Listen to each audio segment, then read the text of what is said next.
નમસ્કાર મિત્રો, સ્વાગત છે તમારું અમારી YouTube channel Gujarat jobs and ન્યૂઝમાં. મિત્રો, 24,000 કરોડની પ્રધાનમંત્રી ધનધાન્ય કૃષિ યોજનાને કેન્દ્રીય કેબિનેટ દ્વારા મંજૂરી આપી છે. ખેડૂતો માટે આ એક મોટા સમાચાર સામે આવ્યા છે. ઊંચી ઉત્પાદકતા ધરાવતા 100 જિલ્લાના 1.7 કરોડ ખેડૂતોને લાભ જોવા મળી રહેશે.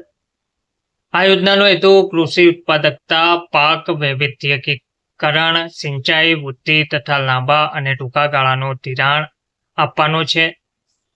વિગતવાર માહિતી જોઈએ તો કેન્દ્રીય કેબિનેટે બુધવારના રોજ દેશના 100 જિલ્લાઓને આવરી લેતી 24,000 કરોડની પ્રધાનમંત્રી ધનધાન્ય કૃષિ યોજનાને મંજૂરી આપી હતી. 6 વર્ષ માટેની આ યોજનાથી આશરે 1.7 કરોડ ખેડૂતોને લાભ થશે.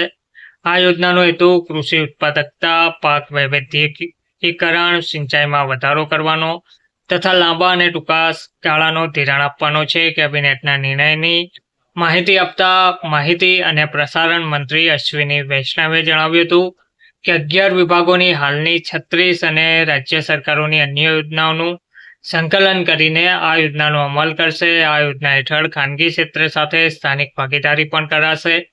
ઓછી ઉત્પાદકતા, ઓછા પાકના પ્રમાણ અને ઓછા ધિરાણ વિતરણ સહિતના મુખ્ય 3 સૂચકાંકોના આધારે દેશભરમાંથી 100 જિલ્લાઓની ઓળખ કરાશે. દરેક રાજ્યમાંથી ઓછા એક જિલ્લાની પસંદગી કરાશે. સત્તાવાર યાદીમાં જણાવ્યું હતું કે આ યોજનાથી કૃષિ ઉત્પાદનમાં વધારો થશે, કૃષિ અને સંબંધિત ક્ષેત્રમાં મૂલ્ય વર્ધન થશે, સ્થાનિક ધોરણે આજીવિકાનું સર્જન થશે. તેનાથી સ્થાનિક ઉત્પાદનમાં વધારો થશે અને આત્મનિર્ભરતા હાંસલ કરવામાં મદદ મળશે. 2025-26 માટેના બજેટમાં કૃષિ ઉત્પાદકતા વધારવા, પાક વૈવિધ્યકરણ અને ટકાઉ કૃષિ પદ્ધતિઓ અપનાવવા માટે 100 જિલ્લાઓનો વિકાસ કરવાની જાહેરાત કરાઈ હતી. બજેટની આ જાહેરાતને પગલે કેબિનેટને આ નવી યોજનાને મંજૂરી આપી દીધી છે. તેમજ ગ્રીન એનર્જીમાં રોકાણ માટેની NTPCની રોકાણ મર્યાદામાં પણ વધારો કરવામાં આવ્યો છે. ધન્યવાદ.